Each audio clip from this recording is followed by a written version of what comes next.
በህክምና ዙሪያ ቪዲዮዎችን እየሰራችሁ የምትለቁ ከሆነ አብዛኞቹ በአረብ ሀገር ወይም ደግሞ የተለያየ ቦታ ላይ እየኖራችሁ ያላችሁ ሰዎች 8 ወር 7 ወር ባልሞላ ጊዜ ውስጥ ከ20,000 ሰብስክራይበር በላይ ማግኘት ትችላላችሁ። ይህንን የምትመለከቱትን ቻናል የዛሬ አመት ነበር የከፈትኩት። በአመት ውስጥ ወደ 27,000 ሰብስክራይበር አግኝቷል። መሀል ላይ ወደ 4 ወር ይሁን 3 ወር አካባቢ ከቪዲዮ ርቄ ነበር። ከአመት ላይ 4 ወር ስንቀንስ 8 ወር ይቀራል። በ8 ወር ውስጥ ብቻ 27,000 ሰብስክራይበር አግኝቷል።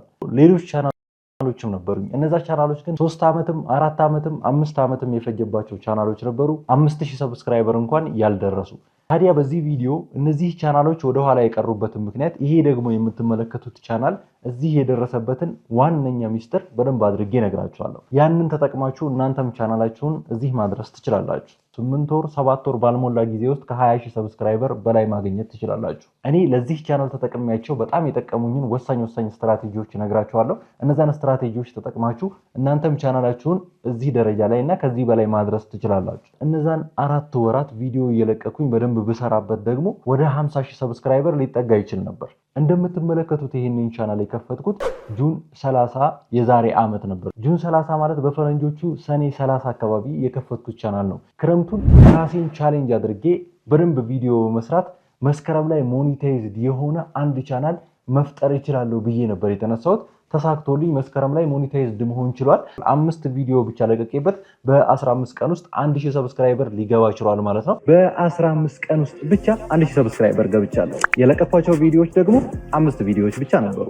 እናንተም 2 ወር ባልሞላ ጊዜ ውስጥ ብቻ ቻናላችሁን ሞኔታይዝ እንድታደርጉ እነዚህን እኔ የተጠቀምኳቸውን ወሳኝ የሆኑ ስትራቴጂዎች በመጠቀም ቻናላችሁ ላይ አፕላይ በማድረግ አሪፍ የሆነ እይታና አሪፍ የሆነ አውትካም ልታገኙ ትችላላችሁ ማለት ነው። ወደ እነዚህ ስትራቴጂዎች ከማለፋችን በፊት ግን ለዚህ ቻናል አዲስ ከሆናችሁና ዩቲዩብ ላይ እንደዚህ አይነት ቁም ነገሮችን ለማየት ብቻ ከሆነ የምትመጡት ትክክለኛው ቦታ ላይ ናችሁ። ይህንን ቻናል ሰብስክራይብ ማድረግ እንዳትረሱ። እኔ ስጠቀማቸው የነበሩ ስትራቴጂዎች በጣም ብዙ ናቸው፣ ግን ውስኖቹና ይህንን ቻናል እዚህ እንዳደርሰው የረዱኝ እነዚህ 6 ነገሮች ናቸው። ምናልባት እናንተ በሙያችሁ የተለያየ ሙያ እየሰራችሁ ሊሆን ይችላል። በዛ በሙያችሁ ቻናል ከፍታችሁ ለማሳደግ እነዚህን ስትራቴጂዎች ግዴታ መጠቀም አለባችሁ። ለምሳሌ የህክምና ባለሙያ ከሆናችሁ በህክምና ዙሪያ ቪዲዮዎችን እየሰራችሁ የምትለቁ ከሆነም ይሄ እኔ የተጠቀምኩት ስትራቴጂ በጣም ወሳኝ ነው፣ በጣም ያስፈልጋችኋል። ምግቦችን እያዘጋጃችሁ የምትለቁ ቻናሎች፣ ከዚህ በፊት ቻናላችሁን ስመለከት አብዛኞቹ በአረብ ሀገር ወይም ደግሞ የተለያየ ቦታ ላይ እየኖራችሁ ያላችሁ ሰዎች ምግብ ስራ ላይ ተሰማራችሁ ከመሆናችሁም አንፃር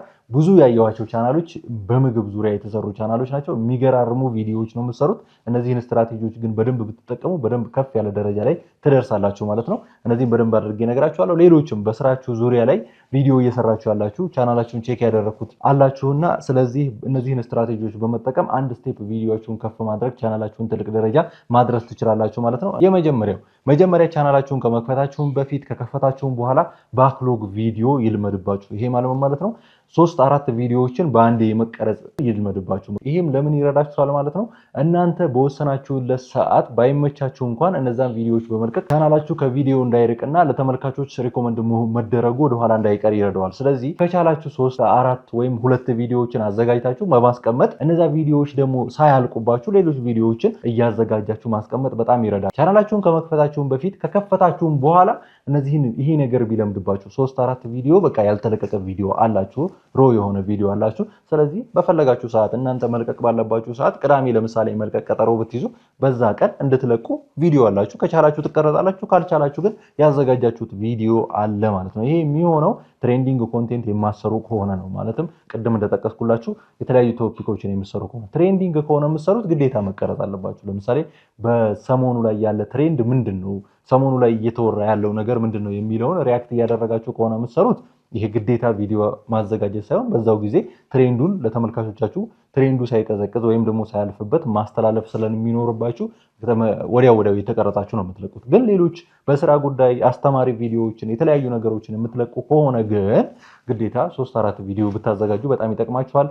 ሌላ ሁለተኛ ነገር ደግሞ እናንተ በምትሰሩት ኒች ስር እናንተ በምትሰሩት ቶፒክ ስር ሰዎች ሞስት ሪሰርች የሚያደርጉት ነገር ምንድን ነው? ሞስት ሪሰርችድ ከሆነ የእናንተን ቪዲዮ በዛ ሞስት ሪሰርችድ በሆነ ቶፒክ ስር ሰራችሁት ማለት ሰዎች ሰርች ሲያደርጉ የእናንተን ቪዲዮ ያገኛሉ ማለት ነው። ይሄ ማለት የሰዎችን ችግር እየቀረፈ ያለ ቪዲዮ ምንድነው በኔ ኒች ስር ለምሳሌ በህክምና ኮንቴንት የምትሰሩ ከሆነ ወይ ደግሞ በምግብ ስራ ላይ የምትሰሩ ከሆነ እነዚህ ሁለት ምሳሌዎች የምጠቀመው አብዛኞቹ ያየኋቸው ቻናሎች እነዚህ ስለሆኑ ነው። እነዚህን ነገሮች የምትሰሩ ሰዎች ከሆናችሁ በዚህ ጉዳይ ሰዎች ብዙ ጊዜ ሰርች እያደረጉ ያሉት ነገር ምንድነው? አንደኛ ይሄንን የተለያዩ ኤአይዎችን መጠየቅ ትችላላችሁ። ዩቲዩብ ላይ ሞስት ሪሰርችድ የሆነ ቶፒክ በዚህ ዙሪያ ምንድነው ብላችሁ ወይም ደግሞ ሞስት ሪሰርችድ የሆነ ታይትል ምንድነው ብላችሁ በዚያ ዙሪያ በደንብ አድርጋችሁ ቪዲዮ በመስራት የተመልካቾቻችሁን ችግር መቅረፍ ትችላላችሁ ማለት ነው። በዚህ መልኩ የእናንተን ቻናል የሚመለከቱ ሰዎች ችግራቸው የሚቀረፍ ከሆነ ከእናንተ ቻናል ጋር የማይቆዩበት ምንም አይነት ምክንያት የለም ማለት ነው። ሞስትሊ ሰርችድ የሆነ ኮንቴንት መርጣችሁ መስራት ይሄንንም ኤአይዎችን በመጠቀም እነዛን ኮንቴንቶች ማግኘት ትችላላችሁ ማለት ነው። እኔም በሁለት ወር ጊዜ ውስጥ እነዛን ሰብስክራይበሮች እንዳፈራ እነዛን ተመልካቾች እንዳፈራ እንዲሁም ቻናሌ ሞኔታይዝ እንዲሆን ያደረገኝ ነገር ይሄ ነው። የሰዎችን ችግር የሚቀርፍ ቪዲዮ መርጬ ብቻ በመስራቴ ነው። ስለዚህ እናንተም ይሄንን በደንብ ልታስቡበት ይገባል። ሁለተኛው ነገር ደግሞ አጠር ያለች ስክሪፕት ማዘጋጀት። የምትሰሩት ነገር ቀሏችሁ በደንብ አድርጋችሁ ለሰዎች ክሊር ለማድረግ ስክሪፕት በጣም ይረዳችኋል። ስለዚህ አጠር ያለች መጠን ያለች ያልተንዛዛች ለተመልካቾቻችሁ ቀለል ያለ ስክሪፕት ጽፋችሁ ከዛ ስክሪፕት ላይ የእናንተን ቪዲዮ መቀረጽ ይሄ በጣም አሪፍ ነው። ስክሪፕቶችን ስትጽፉ ያው ዲቴል ነገሮችን ጻፉ ሳይሆን ማስተላለፍ ያለባችሁን ነገር ስክሪፕቶችን መጻፍ። ስለ ስክሪፕት አሰራር ወደፊት አሪፍ ቪዲዮ ሰራላችኋለሁ። በአራተኛ ደረጃ ደግሞ ሞስትሊ ሁሉም ሰው እየተናገረ ያለው ኮንሲስታንት መሆን ነው። ያው ቅድም ባክሎግ ቪዲዮ ወይም ደግሞ 3-4 ቪዲዮ ቀርጻችሁ አስቀምጡ ያልኩት ኮንሲስታንት ሆናችሁ ተመልካቾቻችሁ በሚፈልጓችሁ ሰዓት ሬዲ ሆናችሁ ቪዲዮ እንድትለቁ ስለሚረዳችሁ ነው። ስለዚህ ኮንሲስታንሲ ያው ማንም ሰው ሁሌም በተደጋጋሚ የሚነግረው ነገር ነው። ለምሳሌ ዛሬ በሳምንት 2 ቀን የምትለቁ ከሆነ በሳምንት 2 ቀን ግዴታ ነው መልቀቅ አለባችሁ። በሳምንት 3 ቀን የምትለቁ ከሆነ በሳምንት 3 ቀን ቪዲዮዎችን መጫን ግዴታ ይሆንባችኋል ማለት ነው። በዚህ መልኩ መሄድ መቻል አለባችሁ። ስለዚህ ይሄ ኮንሲስታንሲ እንለዋለን። ይሄንን መተው የለባችሁ። በጣም ወሳኝ ነገር ነው ኮንሲስታንሲ። ያው ሁሌም የሚደጋገም ነገር ስለሆነ ይሄን ቀለል አድርገን እናልፈዋለን። በአምስተኛ ደረጃ ርዕስና ተምኔል ላይ በርካቶቻችሁ ቻናላችሁን ሳይ ርዕስና ተምኔላችሁ በጣም የተወዛገበ ነው። ያ ከሆነ ደግሞ ማንንም የእናንተ ቪዲዮ አይላችሁም። ቪዲዮአችሁ እኮ በጣም አሪፍ ነው። ውስጥ ላይ የምታስተላልፉት ነገር አሪፍ ነው። በለፍታችሁ ነው ያንን ቪዲዮ ያዘጋጃችሁት። ግን ርዕሳችሁ ፎንቶቹ በጣም ቀጫጫ ናቸው። ከዛ በደንብ የማይታይ ፎቶ ነው የምትጠቀሙት። በርካታ ነገሮቹ ትክክል አይደሉም። በጣም በተሳሳተ መልኩ ነው ተምኔላችሁን እየሰራችሁ ያላችሁት። ርዕሳችሁ ደግሞ ሞር የሚያሳትፍ ሰዎች የሚፈልጉትን ነገር የሚናገር አይደለም። ያ ደግሞ ካልሆነ ሰዎች ለምን ክሊክ አድርገው የእናንተ ቪዲዮ ይገባሉ? ችግራቸውን የሚፈታ ካልሆነ የእናንተን ቪዲዮ ማየት ጥቅም ይሰጠኛል ብለው ካላሰቡ ለምን ያዩላችኋል? ስለዚህ ታይትላችሁና ተምኔላችሁ ላይ በደንብ መስራት አለባችሁ። ስለ ታይትልም ቪዲዮ ሰርተናል፣ ስለ ተምኔልም ቪዲዮ ሰርተናል። ስለዚህ እነዛን በደንብ አድርጋችሁ ቪዲዮዎቹን ማየት ትችላላችሁ። ስለ ታይትል እዚህ ጋር አስቀምጥላችኋለሁ፣ ስለ ተምኔልም እዚህ ጋር ወይም ደግሞ እነዚህን ቪዲዮዎች ማየታችሁን እንዳትረሱ። ተምኔላችሁንና ርዕሳችሁን ካሳደጋችሁ የእናንተ ቪዲዮ የማይታይበት ምንም አይነት ምክንያት የለም። 2 ወር አይደለም በ1 ወር ውስጥ ትልቅ ስኬትን ታያላችሁ ማለት ነው። ስድስተኛና የመጨረሻው እኔን በጣም የረዱኝ ነገር እናንተ ማድረግ ያለባችሁ ነገር ምንድነው? የቪዲዮና የድምፅ ጥራታችሁ ላይ መስራት። በተለይ የድምፅ ጥራታችሁ ላይ በደንብ መስራት አለባችሁ። ወደ 70% የድምፅ ጥራታችሁን አይቶ ነው ሰው የሚመለከተው እንጂ ቪዲዮአችሁ ቢደበዝዝም ያን ያህል በጣም ወሳኝ አይደለም። ወሳኙ ነገር ምንድነው? ድምጻችሁ ነው። ሰዎች እየሰሙ ነው መማር የሚፈልጉት እንጂ ማየት አይደለም። እያሳየን ያለነው ነገር አክሽን ወይን የሆነ ነገር አይደለም። ለምሳሌ ይሄንን ቪዲዮ እያያችሁ ያላችሁት ድምጹን እየሰማችሁ ነው ቪዲዮውን ማየት የምትፈልጉት። ይሄን በድምጽ ብቻ በለቀው ራሱ ያን ያህል ቪዲዮ በጣም አስፈላጊ አይደለም። ነገር ግን ድምጹ ጥርት ያለ ካልሆነ ድምጹ የሚሰማ ካልሆነ ማንም ይሄን ቪዲዮ አያየውም። ምክንያቱም ከድምጹ ነው መማር የሚፈልገው ማለት ነው። ስለዚህ ድምጻችሁ ላይ በደንብ መስራት አለባችሁ። አሁን በርካታ ቻናሎችን ቼክ እያደረኩ ነበር። እዚህ ጋር ማምጣት ስለማልችል ነው እንጂ የድምጻችሁ ጥራት በጣም የወረደ ነው። የምትጠቀሙት ምንም አይነት ማይክ የለም። ዝም ብላችሁ ብቻ ስልካችሁን ይዛችሁ ነው የምትቀረጹት። ሁለተኛ ነገር ስልክን እንደ ሌላን ስልክ እንደ ማይክ አድርጋችሁ መጠቀም ትችላላችሁ። እንደዚህ ያደርጋችሁ ይዛችሁ ማለት ነው። ያንን በደንብ ቪዲዮ ሰርተንበታል። አሁን ደግሞ ቀጣይ በጣም እየተጠየቅኩ ያለሁት ቪዲዮውን ከድምጻችን ጋር እንዴት አድርገን ነው ካፕከት ላይ የምናገናኘው የሚል ነው። እሱን ደግሞ በቀጣይ ቪዲዮ በደንብ አድርጌ እሰራላችኋለሁ። ምክንያቱም በአብዛኞቻችሁ ማይክ ስለሌላችሁ ስልካችሁን ነው ሁለተኛ ስልካችሁን ነው መጠቀም የምትፈልጉ። ግን እንዴት አድርጋችሁ ማገናኘት እንደምትችሉ ቪዲዮውንና ድምጹን ብዙዎቻችሁ አታውቁምና በርካታ ሰዎች እየጠየቁኝ ነው። ወደፊት ቪዲዮ ሰራበታለሁ ማለት ነው በዚህ ጉዳይ።